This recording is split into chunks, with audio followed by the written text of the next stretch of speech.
वाराणसी के चांदपुर में राष्ट्रीय चावल अनुसंधान संस्थान के दक्षिण एशिया क्षेत्रीय केंद्र में 5 से 7 अक्टूबर तक डीएसआर कॉन्क्लेव 2025 चलेगा। मुख्यमंत्री योगी आदित्यनाथ ने विशेष सत्र का उद्घाटन किया। इस दौरान यूपी कृषि विभाग की 150वीं वर्षगांठ पर खास चर्चा हुई। सीएम ने कहा कि डीएसआर तकनीक से धान की खेती में पानी की बचत होगी और पैदावार बढ़ेगी।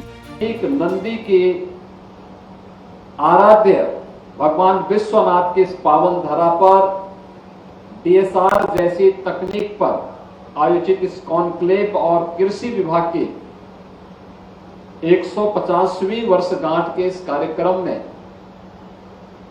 मैं आज के समारोह में विशेष रूप से उपस्थित डीजी ईरी और DG CIP doctor Yvonne Pinto, doctor Simon Heck और अन्य आप सभी कृषि वैज्ञानिकों का, विभिन्न देशों के कृषि विभाग के अधिकारियों का हृदय से स्वागत और अभिनंदन करता हूं। डीएसआर यानी डायरेक्ट सीडेड राइस में धान को सीधे खेत में बोया जाता है। इससे पानी, समय और मेहनत की बचत होती है।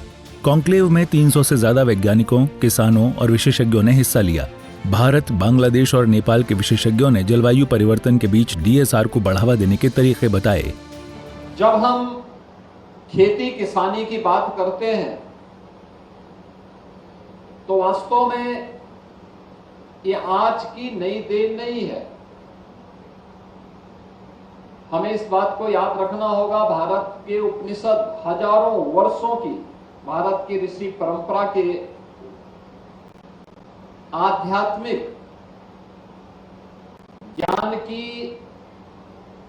एक बड़ी धरोहर है। हमारा उपनिषद कहता है कि अन्नम बहुकुर्वीत तद्व्रतम,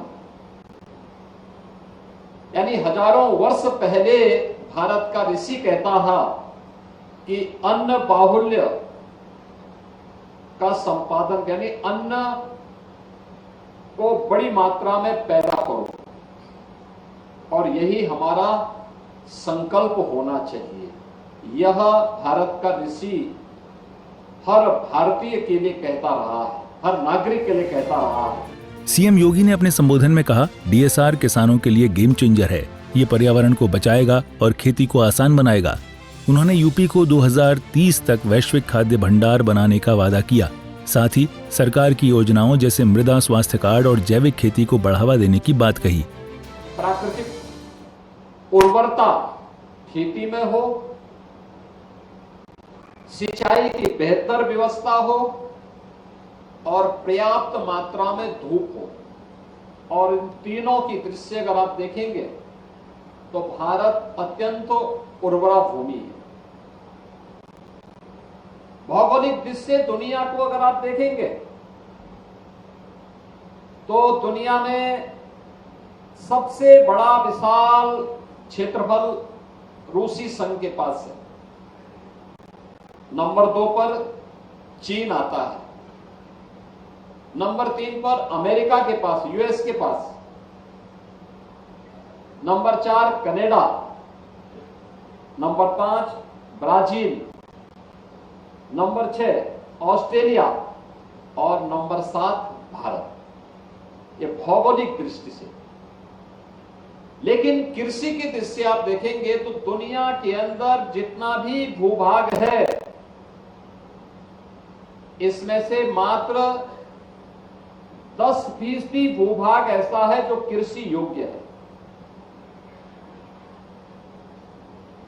लेकिन दुनिया के अंदर सबसे अधिक भौगोलिक क्षेत्रफल में कृषि योग्य उर्वरा भूमि किसी के पास है, वो भारत के पास। सीएम योगी ने कहा कि डीएसआर से ग्रीन हाउस और गैस उत्सर्जन कम होगा और खेतों में जल भराव की समस्या खत्म होगी।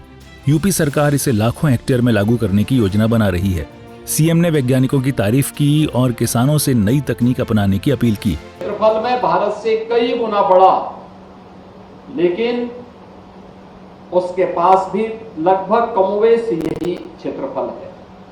बाकी अन्य देश इससे काफी कम आते हैं।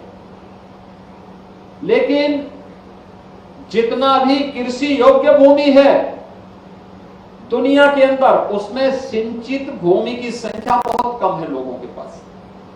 अगर आप दुनिया के अंदर देखेंगे